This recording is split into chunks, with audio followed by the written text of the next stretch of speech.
Have you ever wondered how the school system in Germany actually works? Well, today, we're going to walk through the whole thing. I mean, from a kid's very first day of school all the way up to those big, career-defining decisions. And along the way, we're going to learn the key German words you need for every single step. So, let's dive right in. Okay, so let's start with a really charming tradition. In Germany, a child's first day of school is a huge deal. It's not just about getting a new backpack. No, it comes with something way cooler. A massive decorated cone, sometimes as big as the kid themselves, and it's absolutely stuffed with sweets, toys, and school supplies. It's this amazing way to turn those first day jitters into pure excitement. And this special cone has a name, of course. It's called Die Schultüte. Let's say that one. Die Schultüte. One more time. Die Schultüte. It literally just means school cone, and it's this beloved tradition that officially kicks off a child's entire educational journey. What a great way to start, right? So with your Schultüte in hand, you're ready to walk through the doors of the elementary school, which is known as the Grundschule. This is the foundation for, well, everything that comes after. So let's check out some of the first words you're going to hear inside. First things first, you've got your home base for the next few years, the classroom. In German, that's das Klassenzimmer. Again, that's das Klassenzimmer. One last time, das Klassenzimmer. This is where the magic really begins. You know, surrounded by maps and posters and all your new friends.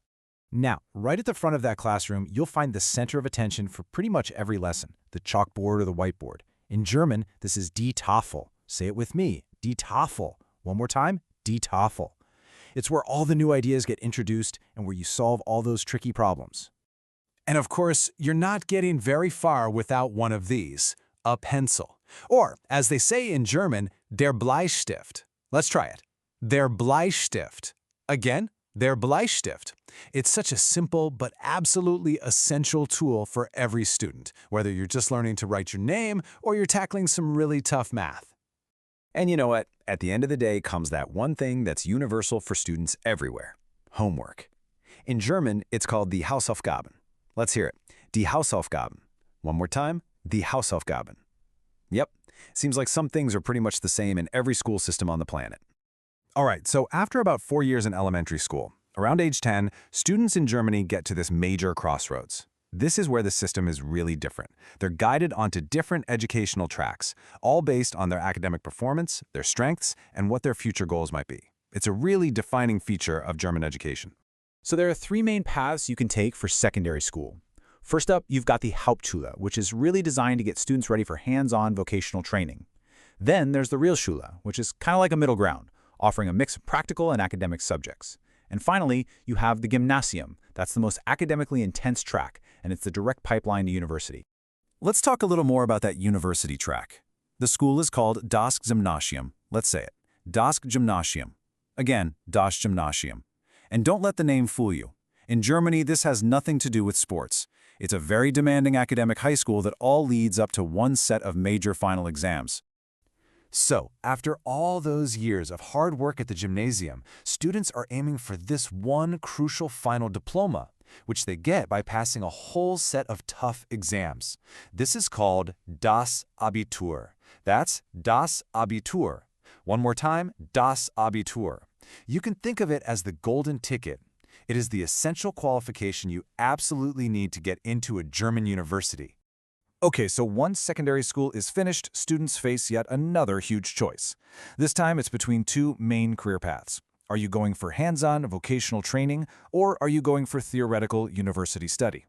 So, the first path is a system that Germany is world famous for. It's called die Ausbildung. Let's hear it.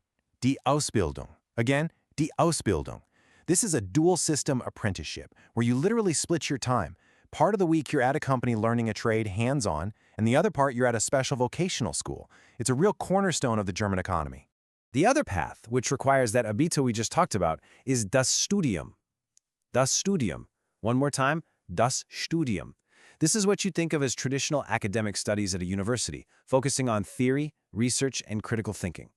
So let's just break down the key differences here, side by side. With an Ausbildung, you are learning by doing, and you're earning a salary from day one.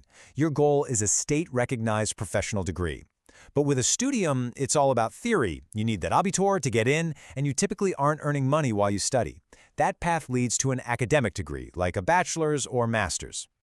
All right, now if you choose the path of the Studium, you've got to master a much more formal academic style of German. It really has its own vocabulary. Let's go over just a few essential phrases you definitely come across if you are writing a university paper. So when you're introducing your big research paper or thesis, a really common and formal way to do that is with the phrase die vorliegende Arbeit. Let's try that one. Die vorliegende Arbeit. Again, die vorliegende Arbeit. It just means the present paper or this paper, and it immediately sets that serious academic tone. Of course, every single academic paper is built around one core idea. That's the central research question. In German, this is known as die zentrale Fragestellung. It's a mouthful, but let's say it. Die zentrale Fragestellung. One more time. Die zentrale Fragestellung. This is the fundamental question your entire paper is trying to answer.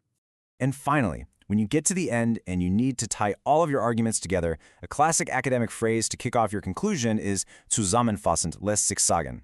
That's zusammenfassend lässt sich sagen. And again, zusammenfassend lässt sich sagen. It basically translates to, in summary, it can be said. It's just the perfect way to start wrapping up all your findings. So, there you have it. We've gone from the sweet tradition of the Schultüte on the first day of school all the way to the formal language you'd use in a university thesis. We've seen Germany's two really powerful paths after school: the practical, hands-on world of the Ausbildung and the theoretical, academic world of the Studium. It's a system that clearly values both skilled work and deep research. So that leaves just one final question for you.